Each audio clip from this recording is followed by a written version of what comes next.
You are listening to the Teach Middle East podcast, connecting, developing, and empowering educators. It is a beautiful day in Abu Dhabi. Hello, this is Lisa Grace. Welcome back to the Teach Middle East podcast. Today I am happy. You know, I'm always happy. Every time I introduce the podcast, I'm either delighted or I'm happy. So people are like, what is it with you? You only have two emotions. But for real, I am delighted to have Albie Huyser on the podcast. She is the new principal of GEMS Founders School in Masdar City, and that is in the beautiful city of Abu Dhabi. And you guys know how I go on about my love for Abu Dhabi. Well, Albie is my neighbor, and we're going to chat it up on the podcast. Welcome, Albie. Thank you so much, Lisa, and I'm delighted to be here. Thank you for the opportunity.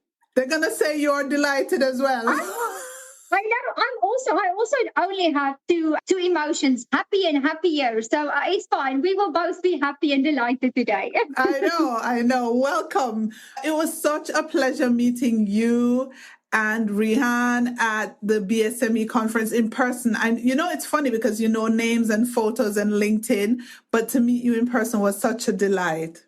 No, thank you. It was lovely to see you. And it's always great to network with other people who put children first, you know, and who feel that education is important. So thank you. It was so lovely to see you there in Doha. Doha, yes, thank you.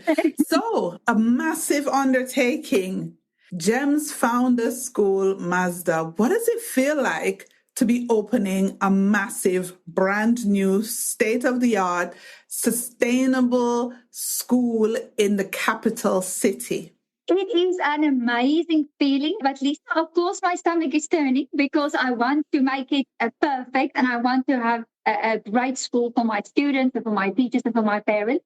And this is not the first school that I'm opening. It's actually the third school here in the UAE. So 10 years ago, when I arrived in the UAE, I was the founding vice principal with Rebecca Plaskett when we opened GEMS Cambridge International in Abu Dhabi. And then 5 years ago, I was appointed as the principal of GEMS Cambridge Sharjah, where I had 5 absolutely wonderful years. I loved every minute of the day. And now I have this wonderful opportunity provided by GEMS to open another school in GEMS here in Abu Dhabi. So I think it's almost the more you know you don't know, because I am anxious, but I'm so excited, and I know I can bring that knowledge and expertise that I've built up over the past 10 years to make Founders an amazing opportunity and a place for my students and myself. So for you to be ready to open this school, that means you must have been on a journey of learning and discovery. So we're going to go all the way back today, Albie. We're going to take it to growing up. Where did you grow up, and where did you go to school? So I was born in South Africa, and everybody, the moment you say you were born in South Africa, people ask, were you born in Cape Town or in the Cape Province? And I was born on the opposite end of South Africa, very close to the border of Zimbabwe, close to the Kruger National Park. And so I was born there and did my schooling there. I was raised in a very rural area on a farm. So I had to go to boarding school from the age of 7 because we were so far from any town. And it was just me and my sister and my mom and dad. I had a wonderful childhood. But yeah, I think I had to be resilient and strong from a very early age. And I do believe, that has helped me to be the person that I am today. Brilliant. So you are a boarding school girl like myself. Yeah. So you know how to fold your clothes, you know how to keep it neat. You know how to apportion your tuck in your top box so it doesn't run out. Exactly. No, it is definitely made you strong, hasn't it? It's a wonderful opportunity, but yes, I really think, and from such a young age, it has really helped me to be independent and to be resilient and to not take no for an answer. Throughout my career, most of my schooling was in South Africa, but then we moved to the UK. So most of my teaching career was in the UK. And again, teaching in challenging schools, and I know you also know very well of challenging schools. It really makes you strong. And when I arrived in the UAE 10 years ago, I just felt so ready, and I felt so fortunate to be here in the UAE. and have these opportunities to work in a school where children really want to work, and to work for a company that puts education first. So I think it has prepared me throughout my life for being now where I am at this moment and at this very exciting time in my life. Brilliant. So what did you teach? So I was a history and English teacher. And then when I moved to the UK, I started with religious studies. And little did I know that it was not the favorite subject of most students in the UK. So it was a huge shock for me, but it was wonderful. If I think how it was when I just arrived in the UK, I taught in a school on the outskirts of London, close to Heathrow. So we had a very large population of traveller students, and it took time to win their trust. They were used to teachers moving in and out of the school every second week. So Rian and I, my husband, have been there for 12 years. And it was wonderful to see how the school also grew from a failing school in special measures, to one of the top 100 most improved schools in London by the time we left. So it was amazing to be in that journey as well. It was one of the first academies that was opened in London. So again, building that trust, learning from other colleagues, of course, you need them, and they have been amazing. And then from the students. So religious studies and then philosophy and ethics. So not your normal subjects that students would choose, but I was so proud of them. My students did so well, and it has really taught me a lot as well. Can you imagine being in West London trying to teach kids about religion? That must have been a baptism of fire. Oh, it was. Oh my goodness. I came as a naive NQT from South Africa, where everybody is so well behaved, and a teacher just has that respect automatically because you're a teacher. Oh my goodness, and I had to start all over again in the UK. But look, it was amazing, and we persevered there for 12 years in the same school, so that it just shows you that no matter in which school you are, you learn to adapt, you are flexible, and you learn to love the children. And by the time we left, it was very hard for us to say goodbye to the children and to the staff. I can imagine. At one point in time when we couldn't find religious studies teachers, I taught religious studies. And listen, it's confession time, people. I literally go into the classroom, shut the door. I told the kids, you're supposed to have religious studies. But I was also their English teacher. And I literally taught them English. And what I did to appease my conscience, listen, guys. Oh, my former principal, Alex, you listen to the podcast. You can't find me now, though, can you? So what I did was I would read texts that were more religious in nature, and then we would break them down for the language devices and things that we were studying in English. That's how we got through it. So I said to the kids, do well in this class, and then I'll make sure you reap the rewards in English. We had to do what we had to do. Very clever.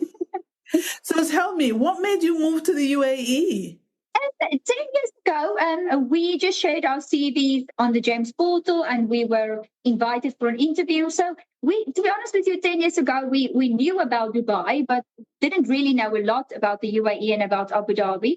But then when we arrived here, we came for an interview in May over that May holiday, bank holiday. And we just fell in love with the place. We absolutely love, especially Abu Dhabi. I feel exactly the same as you. I commuted for 5 years from Abu Dhabi to Sharjah on a daily basis because I love my school so much in Sharjah, but I also love my home in Abu Dhabi. So, yes, I don't know why. I think if you just arrive in Abu Dhabi, you just love the place and you don't want to go anywhere else. So, yes, it was. We didn't specifically apply for Abu Dhabi, but it just worked out like that. And here we are 10 years later, still in Abu Dhabi. I know Abu Dhabi gets you. All the people who are like so Dubai. Abu Dhabi is the more sophisticated. Guys, don't come at me. I didn't make the place nicer. It just is. Tell me then, Albie, when you think about your career, what do you think are some of the pivotal moments that has led you to this point, about to open a brand new big school? Well, that is a very deep question. I think, again, my time in the UK has really prepared me and guided me. I had an amazing principal, Lynn Gadd. She was such a mentor to me, and I've learned so much from her, and I was really inspired by her to take on leadership roles. As I said, we started at the bottom when we went to the UK, from NQT, and worked ourselves up as head of department, my husband and I, and assistant principal, vice principal. And then when it came to the role, of head of school in the UK, we decided, okay, let us rather move, because she also retired at that time. And it was a time, should we stay on in the school? Should we move on? So I definitely think learning from her and working with her. And then again, here in the UAE, lots of opportunity to learn, lots of opportunity to grow. And I think that is the beauty of GEMS. As I said, I've been in the company for 10 years, and there are so many opportunities of growth and support. The fact that we are now at a place where we have 44 schools that belong to, under the GEMS umbrella, it is amazing to have that input from other principals. I'm very excited to work with Matthew Burfield. I mean, of course, he is such a mentor and such a role model for all of us. And now to open the founder school. So I would say pivotal moment in my life has been meeting people and being influenced and mentored by people. And again, I think as a person, you also grow. It is amazing to have, we all have had difficult times in our lives, and it's those difficult times that make you stronger. And it helps you to see that you can. Sometimes I think people feel, oh my goodness, this is too much, but then you pick yourself up and you go again. So I think hard times throughout everybody's lives really helps us to be strong and to be ready for the next challenge and the next adventure. So in terms of going into a leadership role, because you've just said something about picking yourself up, what would you say to maybe an aspiring leader or somebody who is looking at you and thinking, wow, I would love to one day be at that position? How would you encourage them to take steps to get there?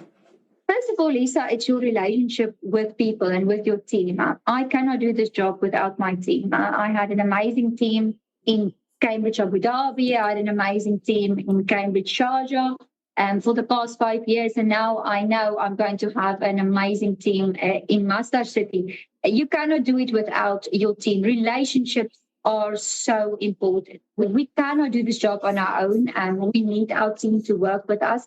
So I would say having those relationships with staff and also treat others the way you want to be treated. I love the quote of Maya Angelou that says, people will forget what you said and how did you act, but they will never forget how you made them feel. And for me, my staff, my team, how do I make them feel on a daily basis? How do I treat others when I'm maybe not in the right frame of mind? Do I take my frustrations out on other people? Do my team always feel valued and supported? And I think that if you ask me what is the most important characteristic of a leader, is how they treat their team and how they treat their people. So that would be my advice. Think about your relationships. Think about how you work with people and how you make others feel. Excellent. And when you think about your legacy, so you're leaving GEMS Cambridge in Sharjah and you're moving to GEMS Founders, what do you think your legacy will be at GEMS Cambridge Sharjah? Oh, wow. I hope my staff would say that, I treated them fairly. I treated them with respect. And I was very emotional, when I left my school at the end of March. And I've just actually started on the 1st of April with my new role. And so it was very emotional for me. My husband said, oh, stop it, Albie, move on, but I love my school so much. And because I was there, as the founding principal and was there from day one, it's very hard for me to let go. Because I just think, it is such an important part of my life. I have grown as a leader. I have seen how my teachers and my leaders have grown. I'm so proud of them. They've done an amazing job. So I do hope that they say that I was always respectful, that I was always supportive, and that I valued them as people. And not just what can I get out of them, but that they feel that I've invested in them as well. Brilliant. I hope they say that. I hope when they listen to the podcast, they say, yes, that's true, Albie. I know a few of them. I know a few of the staff there. So I'll send it to them and see if they concur. Let them verify if it's true.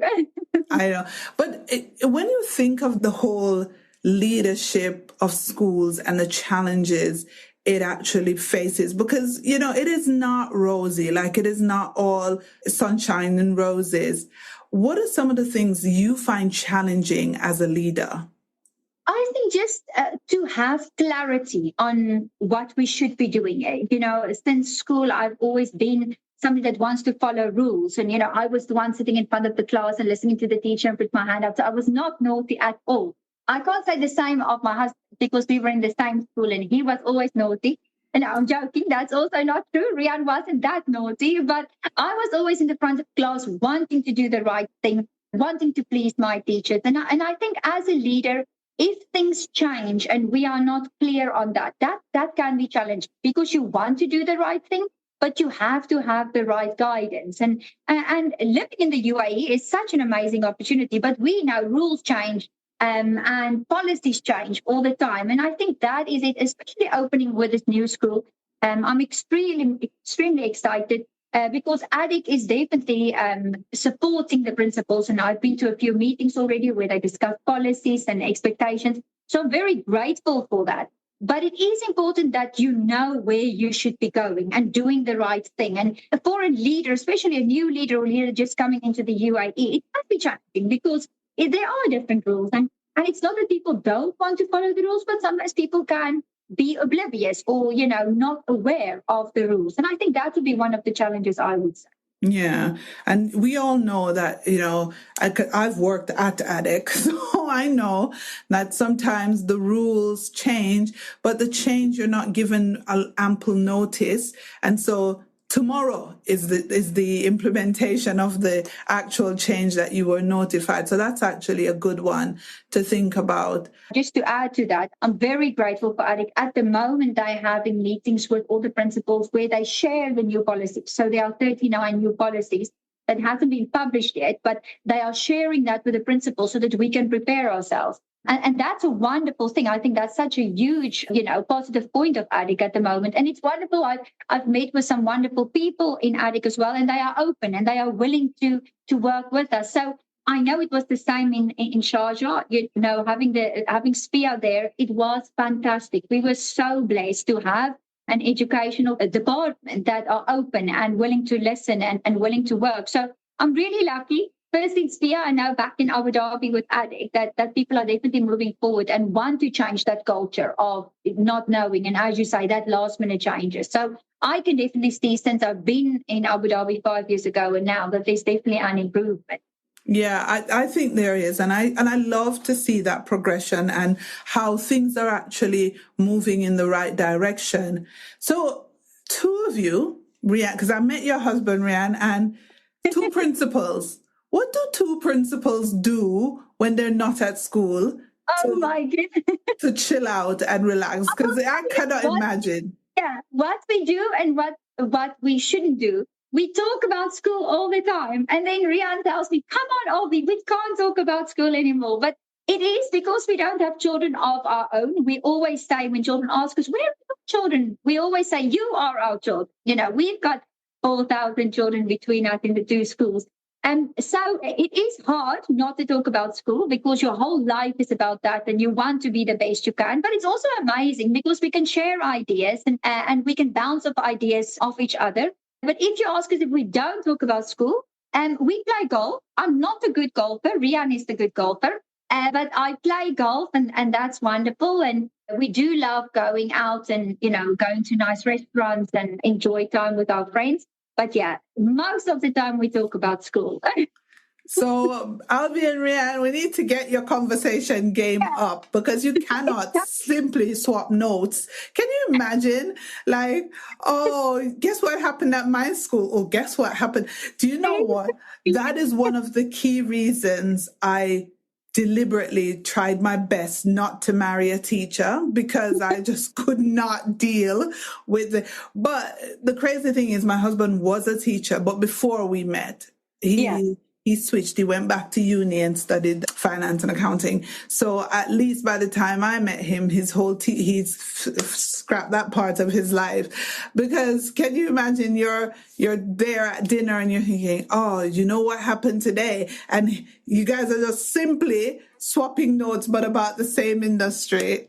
That is what happens. Oh my goodness. But it's also, it is also a good thing because we have empathy for each other and we understand each other. So it is a good thing. And, Rian and I have been together since school. So we were in the same school. We went to the same uni. Our first 17 years of teaching, we were in the same school.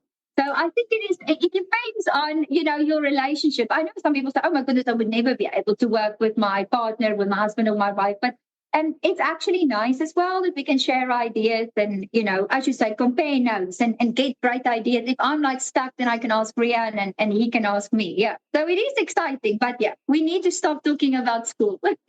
But you have the same holidays. So that means you get to travel together. Where have you been that is spectacular that you would love to either return or just have it as a pivotal memory? Oh, we have such wonderful memories, and especially when we're in the UK, we traveled so much. And since we have been here, we've been amazing places. I think one place that stands out in my mind is Mexico. We had a fantastic time in Mexico, and everything just worked out beautifully, and it was an amazing place where we were. But then other places, Argentina also stands out in my mind. We've had a fantastic time there. And then, of course, to go to the Far East, to have that opportunity to see Cambodia, Vietnam, Thailand. I think it's now on our doorstep. When we were in the UK, it was quite far to travel. But now we have that opportunity to see all those beautiful places. So, yes, my list is endless. We love traveling and we've seen so many beautiful places. And we still want to see places. What's on your list this summer? Or will you be even getting any time this summer? That's it, yes. So I don't have summer plans. My first priority is to get the school ready for our students. But yes, the future definitely on our list of places to visit is Japan and Korea and Taiwan. I would love that. Is on our bucket list for the future. The school must just be ready and everything must be settled, and then we'll definitely travel next year again. So as we're talking about the school, tell us about it. What is going to be some of the unique things that GEMS Founders Abu Dhabi is going to offer? Lisa, it's going to be amazing. We have the strap line of Sustain-ovation. So it's one of my colleagues that had this great idea. We're going to put together sustainability and how wonderful to be in the heart of Masdar City and have all those wonderful opportunities for our students. But then also work on innovation. So sustainability and innovation, our strap line is Sustain-ovation. And it is going to be a British curriculum school. And so we are going to focus on the national curriculum for English subjects.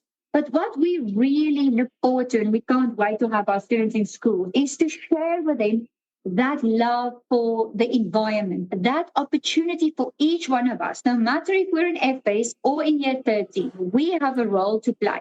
And not only sustainability when it comes to recycling and making sure that, we don't waste any electricity, but it's about stewardship. That is the most important thing for me about that school. And I hope that when you come and visit and when people come to visit, they will feel that when you walk into GFA, that we are focusing on the values. We have to be kind. We have to be honest. We have to have that integrity. We have to have the respect for ourselves and for our friends, for our environment. And then, of course, you're in the UAE with the Year of Sustainability. It's perfect for us to open the school as well in this year.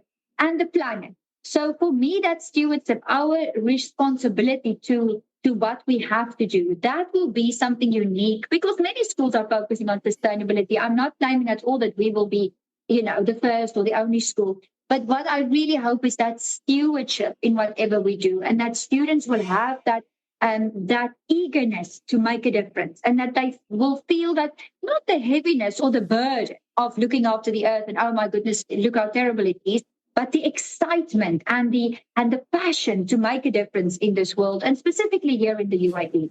Brilliant. And what's the enrollment looking like, and what are your ideal numbers? Very good. We're very excited. We had another open day on Saturday. We see parents on a daily basis. As I said, I've just been in the office and we meet parents. So we're doing really well. I'm very proud of our school. And we want to aim to get 900 students, but we are very close to that. And we're very excited to keep that number rolling. But we're also very conscious. In the first year, we will be opening from FS1 to year 8. And we want to take the school, like we've done with the other two very successful founders, branches in Dubai. We want to take it year by year and build on that legacy of founders, but also have that unique opportunity of Masdar City that's on our doorstep. And yeah, the full capacity is more than 4,000. So again, it will be a very large school with hopefully many, many happy children and teachers in the school. Amazing. What is the fee point for Gems Founders? It's really affordable, and I think that is the beauty again of the Founders model and why it has been so successful. So we started 26,000 for FS, and we're up to 34,000 for year 8.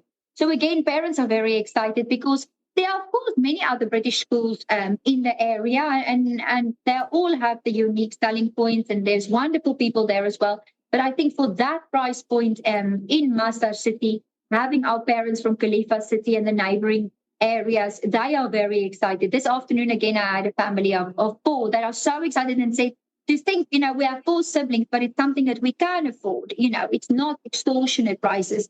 And that's sometimes from the premium schools that they have to pay. But again, as I said, I also say to the principals that I've met at ADIC meetings, and there's a place in the sun for each one of us, isn't it? And there's a place in the sun for each school. I always feel that schools should also show that kind of respect and support to each other. It doesn't matter if we're a GEM school or a non-GEM school. We are all in this business to make a difference in children's lives. So I know the right children will come at the right time, and we will make a difference in those children's lives. Yeah, I believe that as well. I believe there is space for everybody. Yeah. And Abu Dhabi is growing and expanding a lot. Yeah, it is amazing. I mean, even the roads, if you see how they improve the road works and build bridges. I mean, Sharjah isn't it a hub of excitement? Yes. And we had an ADIC meeting there last week in the Louvre. Oh, my goodness. And that was fantastic. Just the opportunities we have for our children and all the cultural events that are taking place on our doorstep. And I think it's amazing. I've spoken to friends and some people who went back to the UK, and actually some of them are coming back. I've employed some of them that are coming back from the UK, and they just say, once you've been here, it's so difficult to go back, isn't it? And to really be content with the weather and the circumstances in the UK once you've tasted the sun and the excitement of the UAE. I know. 14 years in and I still don't have a return date. I mean, my return date to the UK, I think, will coincide with my boys' entry to university because I'm such a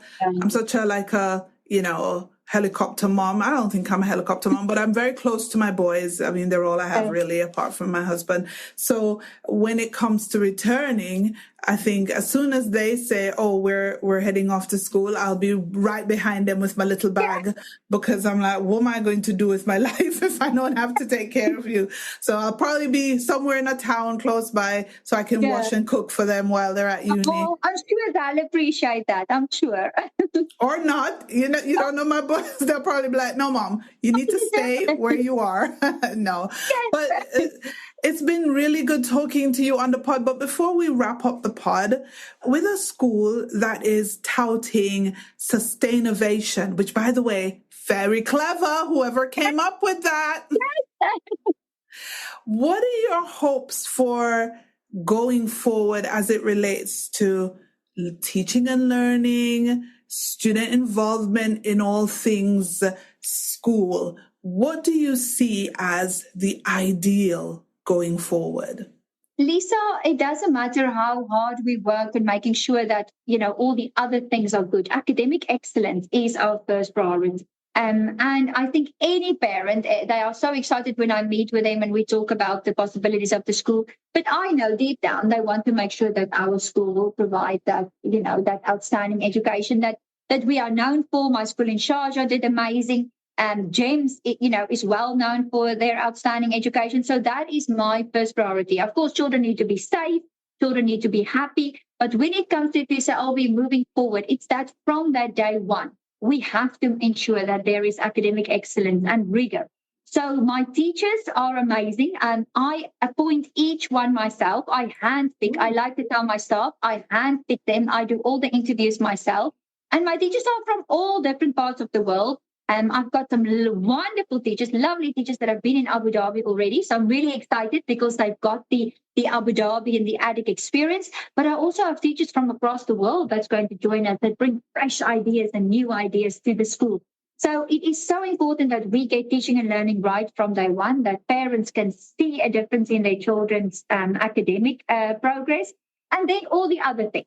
Of course, having those extracurricular activities, having opportunities for children to make a difference in the planet, working very closely with Masdar City and all the wonderful opportunities that they have. So, but I would say my first step is to make sure, my students get that education that they pay for and that the parents are expected.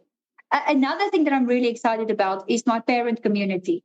Again, in Sharjah, I love my parents. We have a wonderful, wonderful parent relationship. And that is what I want to bring to Abu Dhabi as well, working closely with the parents. We had in Sharjah, we had a 400-strong parent committee. Where parents joined us and had participated in what we do on a daily basis, and they felt that they had to stay in the school. And that is exactly the same attitude that I want to bring to Abu Dhabi. And I've already met amazing parents.